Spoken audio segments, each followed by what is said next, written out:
Baik, pagi ini saya akan sharing sebuah pengajaran firman yang saya berikan judul penghasilan.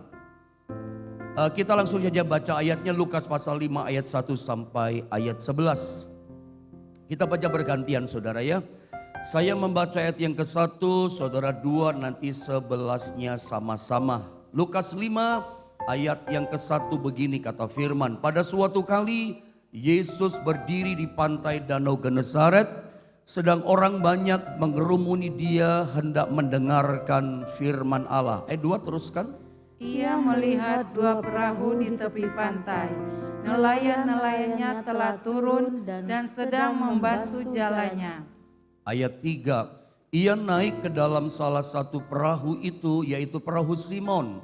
Dan menyuruh dia supaya menolakkan perahunya sedikit jauh dari pantai. Lalu ia duduk dan mengajar orang banyak dari atas perahu. Ayat yang keempat. Setelah selesai berbicara, ia berkata kepada Simon, "Bertolaklah ke tempat yang dalam dan tebarkanlah jalamu untuk menangkap ikan."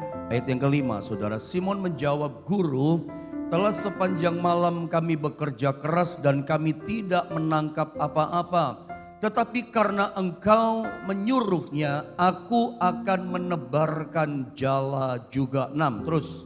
Dan setelah mereka melakukannya, mereka menangkap sejumlah besar ikan, sehingga jala mereka mulai koyak. Ayat 7, lalu mereka memberi isyarat kepada teman-temannya di perahu yang lain supaya mereka datang membantunya, dan mereka itu datang. Lalu mereka bersama-sama mengisi kedua perahu itu dengan ikan hingga hampir tenggelam. 8, terus. Ketika Simon Petrus melihat hal itu, ia pun tersungkur di depan Yesus dan berkata, "Tuhan, pergilah daripadaku, karena aku ini seorang berdosa."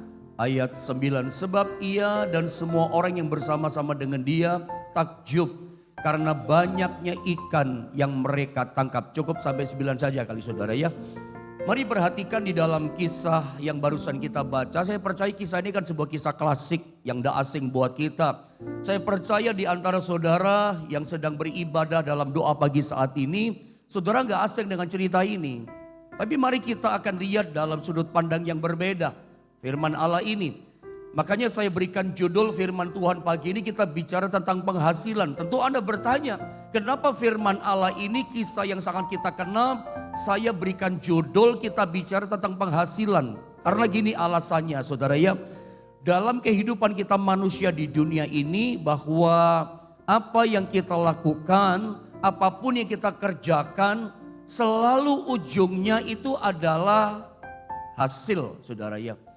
Apapun kita kerjakan di dunia ini selalu ujungnya yang kita perhitungkan, ekspektasi kita adalah hasilnya bagaimana. Saya kasih contoh, semua bicara hasil apapun kita kerjakan. Misalnya orang punya sawah, dia tanam padi di sawahnya. Apa yang dia lakukan? Dia pasti tunggu hasilnya, kapan panennya. Kalau orang punya kebun, kebunnya ditanami sama alpukat, kebunnya ditanami sambil rambutan. Apa yang ditunggu sama orang itu? Pasti hasil yang ditunggu, kapan buahnya ada. Kita mau bicara apa lagi saudara ya? Orang bangun rumah misalnya ditunggu kapan selesai. Kalau saudara punya anak, Anda menikahkan anak saudara. Apa yang ditunggu? Punya cucu. Orang menikah, hasil yang ditunggu kapan punya anak. Anda nonton sepak bola saja di televisi, Anda pasti nunggu hasilnya. Apa hasilnya? Skornya berapa, 2-0 kah? Atau 2-1. Saya mau bilang sama saudara, semua yang kita kerjakan di dunia ini, apa saja yang kita lakukan, selalu ujungnya yang kita tunggu itu adalah hasilnya bagaimana. Sama dengan ayat yang kita baca, mau orang mancing ikan, mau orang menjala ikan. Menjala pun sama, yang ditunggu hasilnya. Ada hasilnya nggak ikannya? Makanya hari ini saya akan ajak sama-sama saudara bicara namanya penghasilan, hasil. Ya, dalam kehidupan saudara berumah tangga, bisnismu, usahamu bagaimana hasilnya? Setiap kali kita beribadah doa pagi selama ini bagaimana hasilnya? Tentu saya rindu, saya berdoa sangat berharap tiap kali kita kumpul doa pagi seperti ini kita memuji, menyembah Tuhan. kita mendengarkan firman Allah. Saya berharap hasilnya baik. Iman kita jadi bertumbuh, iman kita makin matang. Bukan sekedar otak kita diisi pengetahuan firman, hasilnya juga karakter kita, sifat-sifat ilahi tumbuh dan mulai berubah dalam hidup kita. Semua dari hal yang jasmani sampai kehidupan rohani kita, ternyata semuanya bicara hasil. Mari kita akan mulai renungkan ayat ini dari ayat yang pertama, saudara ya. Dikatakan sama-sama saya ingin kita baca ulang ayat firman Allah ini. Lukas pasal yang kelima di ayat yang ke-1. 1, 2, dan 3. Pada suatu kali Yesus berdiri di pantai Danau Genesaret, terus sedang orang banyak mengerumuni dia hendak mendengarkan firman Allah. Perhatikan kalimat pertama di ayat yang ke-1.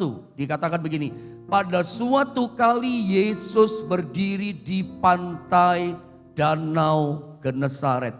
Tadinya saya mau terangkan kata pantai, Danau Genesaret dikaitkan dengan pantai. Karena memang kehidupan kekristenan kita, kehidupan kita seperti pantai. Kadang-kala ya, kadang ada airnya, kadang tidak ada, kadang kering. Tapi lain waktu saya bicara itu, Kristen pantai. Saya tidak ingin saudara jadi Kristen tapi Kristen pantai. Kadang basah, kadang kering. Kadang imannya timbul, kadang imannya surut. Jangan pernah jadi Kristen pantai. Ya. Tapi saya mau bicara tentang Danau Genesaret. Dikatakan Yesus pada satu kali berdiri di pantai Danau Genesaret. Ini saya pernah terangkan sama saudara, tapi saya mulai angkat dulu dari sini di firman Allah. Tahukah saudara bahwa ternyata Danau Genesaret itu mempunyai 4 nama. Saya ingin ulang sedikit ayat ini. Yang pertama namanya Danau Genesaret. Ayat ini bilang, Danau Genesaret. Genesaret itu artinya adalah kegagalan. Apalagi? Yang kedua, orang menyebut Danau Genesaret itu namanya adalah Tiberias. Karena danau itu kan putar keliling saudara ya. Orang daerah di sebelah sini bilang ini namanya Danau Genesaret. Mungkin yang di sebelahnya lagi berkata ini namanya Tiberias. Yang di sebelah berkata ini Kineret. Yang sebelah lagi berkata kami menyebut danau ini namanya Galilea. Makanya saya katakan ternyata Danau Genesaret punya 4 nama. Yang pertama Genesaret artinya kegagalan. Yang kedua adalah Tiberias artinya adalah angin ribut yang keras. Memang kata Tiberias itu punya banyak arti. Arti yang pertama suka diartikan good vision.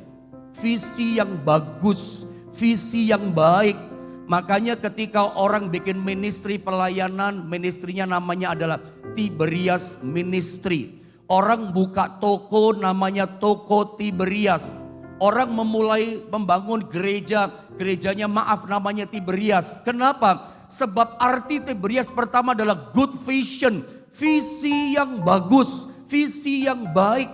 Artinya bagus, tapi jangan lupa pagi ini saya angkat sama saudara, arti kedua dari Tiberias artinya adalah angin ribut yang keras. Itu Tiberias. Lalu yang ketiga adalah Kineret. Kineret artinya adalah puji-pujian, nyanyian dan kecapi. Karena kalau Anda ke Israel naik pesawat persis di atas Danau Tiberias, itu bentuknya kayak kecapi dia. Kineret, Danau Kineret, Genesaret itu bentuknya kayak harpa dia. Makanya arti Kineret adalah kecapi. Orang berkata ini Kineret, ini danau kayak kecapi. Artinya juga nyanyian syukur atau puji-pujian. Yang keempat, orang menyebutnya Galilea. Apa artinya Galilea? Galilea artinya berkat Tuhan yang melimpah, berkat yang melimpah. Tahukah saudara, tanpa kita disadari ternyata Danau Genesaret, ini kalau saya artikan secara rohani kepada saudara, ini menjadi bagian dalam kehidupan kita. Hidup kita itu kayak Danau Genesaret. Tahu nggak saudara? Hidup kita saya ulang seperti Danau Genesaret. Siapapun kita, siapapun Anda dan saya, hidup yang kita jalani di dunia ini itu bagaikan ada di Danau Genesaret. Kadang kita mengalami namanya kegagalan hidup ini. Udah kerja keras, udah diperhitungkan dengan baik, dengan matang, sudah direncanakan dengan baik, hitung-hitungan kalkulasinya sudah matang. Tapi ternyata hasil ujungnya kita gagal, saudara, mengalami itu. Maunya berhasil tapi gagal. Siapa sih orang yang hidup di dunia ini gak pernah gagal? Saudara mungkin pernah gagal membangun rumah tangga.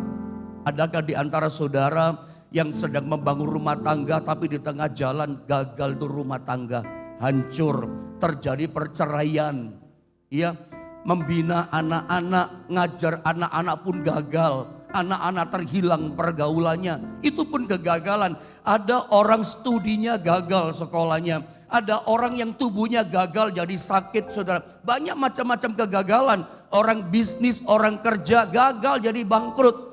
Coba saya tanya, siapa di antara kita yang gak pernah gagal? Kita banyak kegagalannya, termasuk saya yang ngomong, yang ngajar saudara. Saya pun pernah merasa gagal.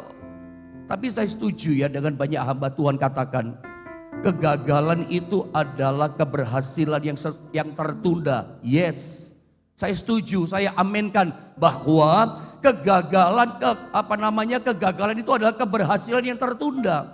Jadi kalau saudara hari ini gagal, bukan berarti itu akhir segalanya. Ya, kegagalan itu adalah prosesnya Tuhan, pembentukannya Tuhan yang memang belum selesai. Ingat, Tuhan kita tidak pernah gagal. Tuhan bisa merubah segala kegagalan dalam kehidupan kita. Itu Tuhan bisa rubah jadi keberhasilan. Gagal jadi berhasil. Kalau kita bersama dengan Tuhan, siapa tidak pernah gagal? Saya pun dulu pernah merasa gagal. Saya merintis pelayanan di Jombang 3 tahun, saudara ya. Hidup ndak, mati ndak. Cari satu jiwa saja susah. Sampai saya terbitkan sebuah doa kepada Tuhan. Tuhan, kirimkanlah pengusaha-pengusaha yang cinta Tuhan, yang berani korban untuk pelayanan. Tuhan jawab doa saya. Tuhan kirimkan itu para pengurus-pengurus gereja yang mendukung saya. Itu awal pelayanan, yang cinta Tuhan, yang berani berkorban untuk Tuhan. Terbangunlah berdiri gereja GSPDI Jombang, saudara. Awalnya saya pikir gagal 3 tahun. Ya, saya pikir saya gak dipanggil Tuhan. Panggilan saya pikir, oh saya gagal, sudah saya mau kerja saja deh. Saudara dengar baik, saya pun pernah merasa seperti itu, kegagalan. Tapi untung saudara ya, ketika berseru kepada Tuhan, kembali kepada Tuhan, Tuhan robah yang namanya kegagalan jadi keberhasilan. Kadangkala ternyata hidup kita memang alami genesaret. Makanya saya ulang, jika ada di antara saudara mengalami yang namanya genesaret, hidupmu bagaikan di Genesaret. Seperti Petrus dan kawan-kawan itu mengalami kegagalan di Genesaret. Sepanjang malam, sepanjang hari tebarkan jala, muter di ubek-ubek itu Danau Galilea. Seekor ikan pun tidak berhasil ditangkap, alias gagal. Kerja semalam-malaman, hasilnya adalah gagal. Tidak ada untung, tidak ada hasil. Sebuah kegagalan yang dialami oleh Petrus dan kawan-kawan. Ngalami Genesaret. Adakah di antara saudara pagi ini yang mengalami kegagalan? Saya gagal pendeta, saya gagal Tuhan. Dengarkan firman. Jika engkau hari ini mengalami kegagalan dalam rumah tanggamu, engkau gagal dalam bisnismu, ekonomimu, masa depanmu gagal. Tidak kebetulan pagi ini engkau mendengar firman Allah. Tuhan akan merubah kegagalanmu menjadi sebuah keberhasilan. Ingat, kadang-kadang kita mengalami kegagalan, tapi kadang-kadang kita mengalami Tiberias. Ngalami namanya angin ribut yang keras. Siapa sih yang hidupnya gak pernah diterpa angin ribut yang keras? Petrus kawan-kawan pernah ngalami. Pernah gak rumah tanggamu dihantam badai yang keras? Kerjaan saudara, usaha saudara dihantam angin yang keras. Goncang ekonominya.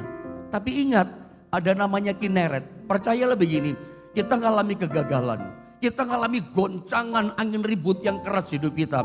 Tapi selama hati kita, mulut kita, karakter sifat kita, ada yang namanya pujian, ada namanya nyanyian syukur kepada Tuhan. Saya percaya begini, pasti kita mengalami namanya Galilea. Tuhan akan bawa tuntun kehidupan kita masuk pada area namanya Galilea. Berkat Tuhan berlimpah dalam hidup kita. Bagaimana caranya supaya kegagalan Tuhan bisa ubah jadi keberhasilan? Poin pertama, tetap ada pujian, jangan omelan. Kemarin kita belajar jangan bersungut-sungut, jangan ngomel. Karena justru omelan kita menggembosi kita. Apa sih hasilnya kita ngomel? Apa hasilnya kita berontak? Ya nggak terima dengan yang kita alami. Gantilah omelan persungutan kita dengan kineret, dengan nyanyian pujian syukur kepada Tuhan. Tetap berkata, engkau baik, engkau sanggup menolong aku, engkau sanggup menyelamatkan hidupku. Biarlah di hati mulut kita tetap keluar kata-kata yang manis. Seperti Daud ketika dikejar-kejar oleh Saul di tempat persembunyian, di tempat pelarian. Lihat mazmurnya Daud. Kata-kata yang manis, setiap sudut kata gerak Daud itu kata-kata pujian manis kepada Tuhan. Nggak ada omelan, nggak ada keluh kesah, nggak ada rasa curiga, nggak percaya pada Tuhan. Saya rindu setiap saudara pagi ini, Tuhan bawa saudara pada satu titik yang namanya Galilea. Pada akhirnya kegagalan kita dirubah menjadi keberhasilan, ngalami berkat Tuhan yang limpah. Hasil mengucap syukur. Karena memang ucapan syukur itu adalah dampaknya luar biasa saudara ya. Membuat kita sudah mengalami kelimpahan, mengalami terobosan, mengalami breakthrough yang ilahi. Sekarang stop daripada ngomel bersungut-sungut. Anda pasti mengalami Galilea. Yang penting ada kineret hati kita. Ucapan syukur kepada Tuhan. Saya belum selesai, lanjutkan lagi di ayat yang pertama tadi saudara ya. Perhatikan di ayat yang ke-1 ya. Pada suatu kali Yesus berdiri, lihat di pantai danau Genesaret, punya 4 nama.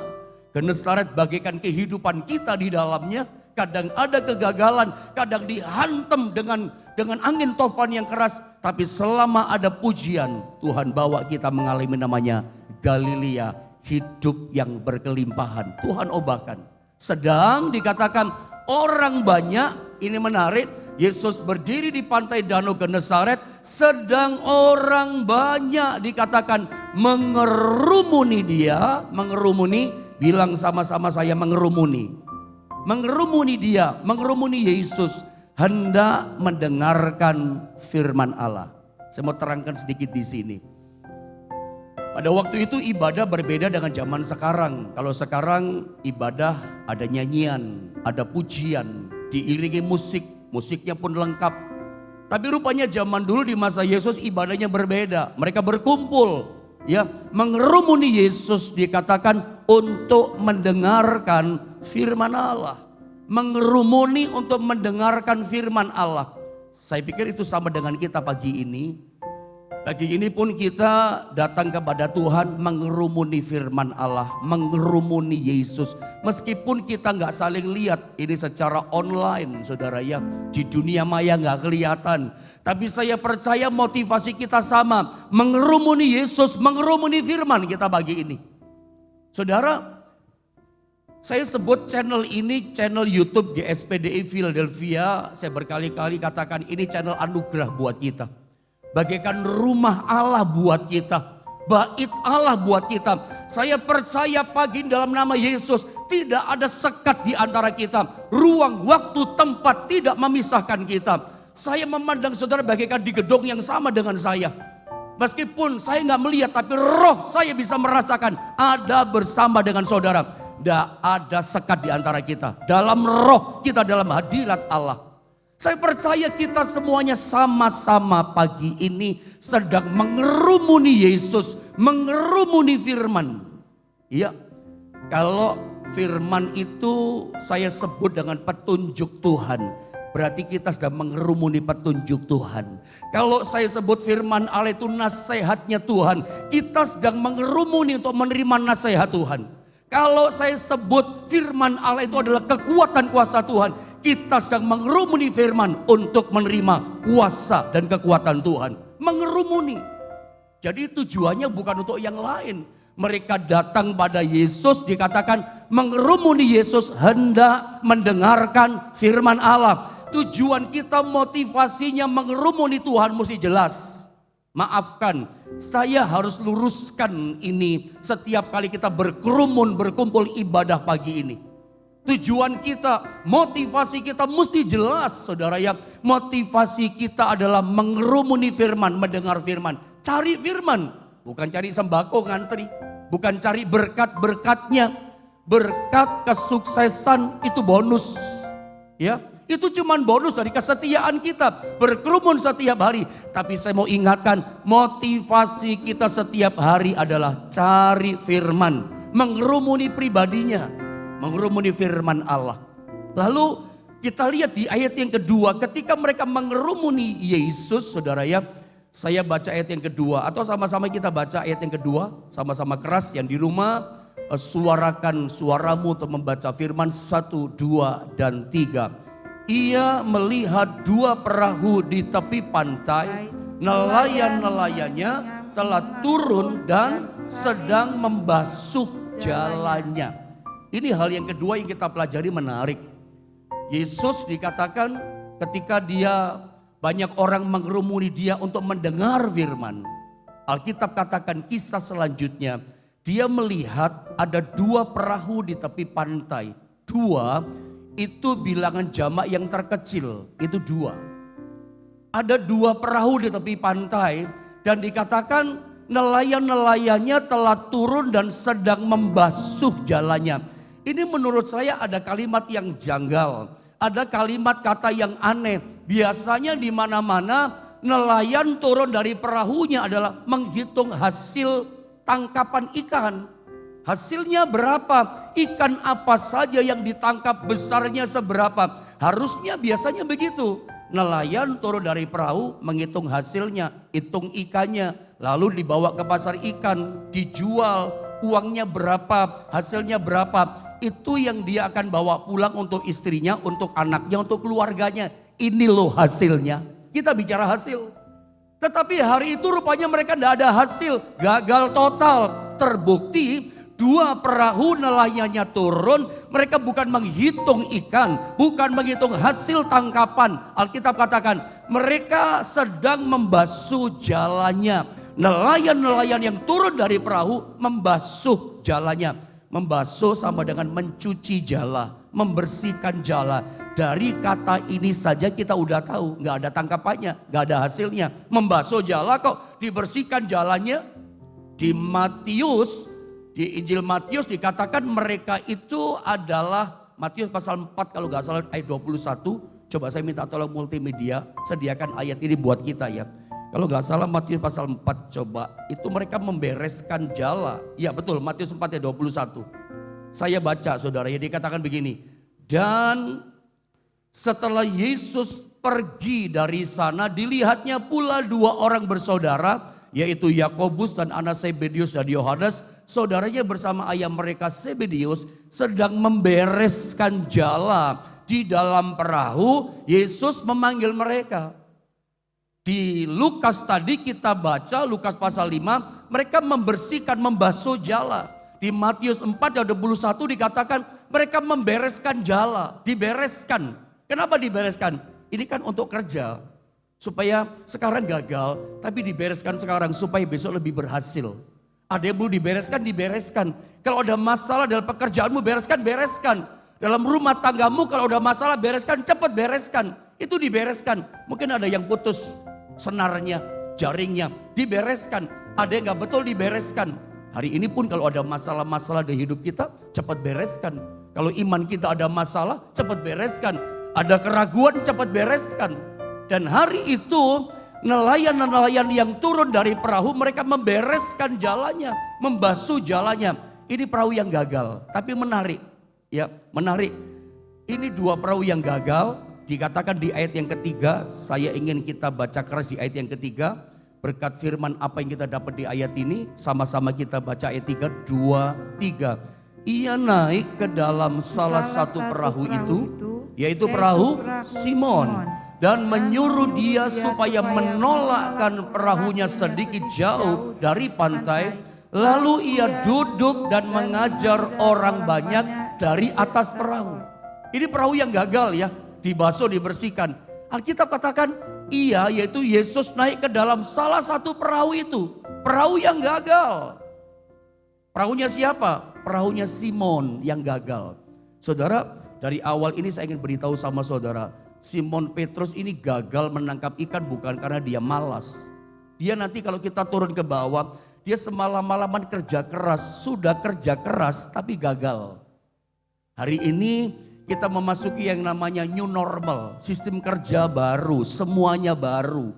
Kalau Anda bertahan bekerja dengan cara yang lama, Anda akan selesai putus nanti pekerjaan saudara. Tergilas oleh kerasnya zaman.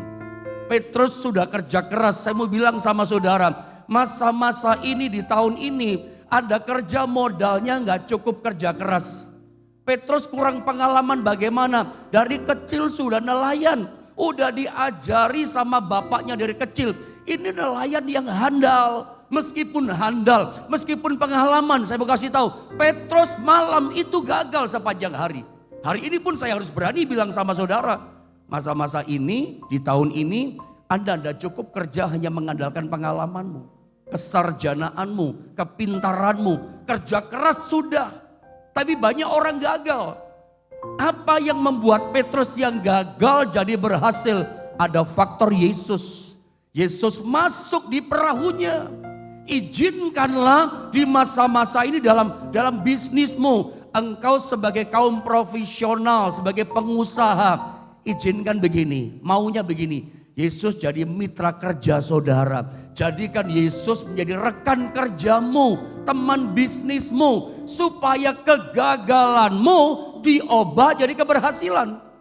Mungkin Anda berkata, saya gagal pendeta. Jangan-jangan kegagalanmu karena kau mengandalkan kerja kerasmu. Atau merasa saya pengalaman kok kerja ini, saya kerja bidang ini pendeta sudah puluhan tahun. Kalau bicara pengalaman, ada orang lebih berpengalaman dari saudara. Saudara bicara pintar, di atas saudara ada banyak orang lebih pintar. Zaman sekarang kerja gak cukup hanya mengandalkan faktor pintar saja, pengalaman saja. Petrus sudah semuanya dia kerjakan, tapi tetap gagal. Tapi kemudian kegagalannya diubah jadi keberhasilan. Karena faktor Yesus ada dalam perahu. Perahu bicara dua hal. Yang pertama, perahu bicara kehidupan kita. Bagaikan perahu di tengah samudera. Yang kedua, perahu bicara penghasilan kita atau tempat kerja kita. Karena yang dipakai kerja adalah perahu. Bicara ekonomi boleh, bicara penghasilan iya. Perahu bicara tempat kerja juga iya. Dua hal perahu, kehidupan dan tempat kerja. Hari itu yang gagal, Tuhan ubah jadi keberhasilan. Kenapa? Yesus ada dalam perahu. Dan yang menarik, di ayat yang ketiga, Yesus itu masuk di perahu yang gagal. Jujur saja, kita sama-sama tahu keadaan sikon di dunia ini. Siapa sih yang mau dekat-dekat sama orang gagal? Nggak ada. Biasanya di dunia yang terjadi adalah ketika kita sukses, ketika Anda kaya, pekerjaanmu, uangmu jaya banyak. Seperti istilah peribahasa berkata, ada gula, ada semut. Ya, banyak orang dekat-dekat sama saudara karena saudara kaya, duitnya banyak. Ya, bahkan orang yang bukan saudara bilang saudara, kita cucu bersaudara. Dari mana kita bersaudara? Dari opanya opa kita, engkong-engkongnya kita. Kita saudara dekat, enggak tahu dekatnya dari mana saudara ya. Yang bukan teman bisa ngaku teman. Kita nggak kenal, kita kenal teman lama masa kamu lupa. Bisa begitu, ada gula ada semut. Ketika Anda sukses jaya banyak orang dekat. Tapi bandingkan ketika jatuh ekonomi, ketika bangkrut. Ketika engkau berusaha membangun kerjaanmu gagal total. Sampai nggak punya apa-apa, modal juga habis, uang juga nggak punya. Terpuruk namanya. Coba lihat, orang mulai satu-satu tinggalkan saudara. Ini di dunia. Teman mulai tinggalkan saudara. Dan ketika kita gagal itu gak enak loh. Telepon sama teman. Nanti teman salah sangka, wah pasti mau pinjam duit nih. Seringkali ketika kita bertemu sama orang. Karena orang tahu kegagalan kita. Orang tahu keterpurukan kita. Serba salah loh orang terpuruk. Hari itu Petrus orang yang gagal. Tapi justru Yesus datang di perahunya yang gagal. Yesus datang kepada orang yang gagal yang namanya Petrus. Jadi kalau hari ini saudara adalah orang yang gagal itu. Dengarkan saya baik-baik. Yesus gak pernah tinggalkan saudara. Yesus tetap ada bersama saudara. Seringkali kita salah sangka dalam kegagalan kita. Ingat, gagal itu keberhasilan yang tertunda. Proses Tuhan yang belum selesai. Pembentukan Tuhan belum selesai dalam hidupmu. Jangan mengambil keputusan yang terlalu cepat berkata, aduh aku gagal gak ada pertolongan. Masih ada Tuhan yang bersama kita. Izinkan Tuhan masuk dalam perahu kehidupanmu. Izinkan Tuhan masuk dalam perahu bisnis usahamu. Izinkan dia terlibat. Izinkan dia menjadi mitra kerjamu. Ya, berdoa minta tolong kepada Tuhan. Dan lihat saudara ya, Yesus masuk di perahunya Simon. Apa yang dia, intinya begini, dia pinjam perahunya Simon. Untuk apa? Untuk mengajar, untuk mimbar. Saya baca ayat yang ketiga, ulang sekali lagi. Ia naik ke dalam salah satu perahu itu, yaitu perahu Simon. Dan menyuruh dia supaya menolakkan perahunya sedikit jauh dari pantai. Dan Simon Petrus nurut, dipinjam dia nurut. Lalu ia duduk dan mengajar orang banyak dari atas perahu. Mengajar orang banyak. Dalam Alkitab kalau Anda baca, Yesus itu dia lebih banyak mengajar firman daripada sekedar berkhotbah. Saya pun setiap kali saya melepaskan firman kepada saudara, itu bentuknya mengajar, pengajaran firman. Bukan sekedar berkhotbah.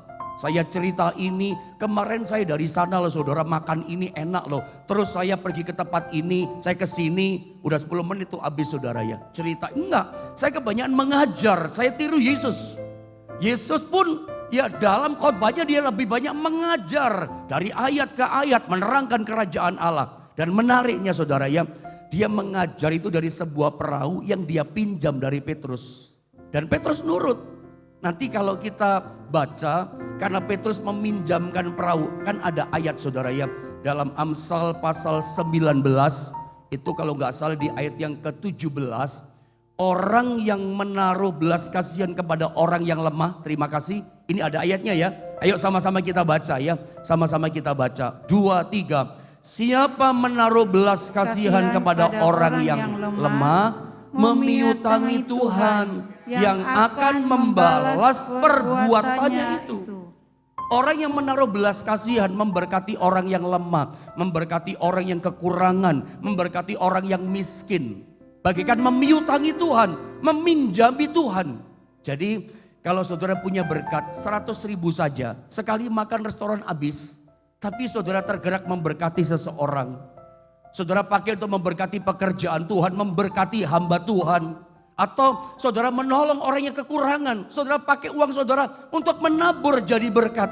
Itu Alkitab katakan bagaikan saudara memiutangi kasih hutang sama Tuhan. Dan kita sama-sama tahu Tuhan pasti balas perbuatan kita. Karena Alkitab bilang Tuhan tidak pernah berhutang kepada kita. Setiap apa yang kita berikan pada Tuhan, Tuhan itu bayar semuanya lunas. Bahkan saya boleh berkata sama saudara, seluruh hutang-hutangnya pun semua dikasih sama saudara.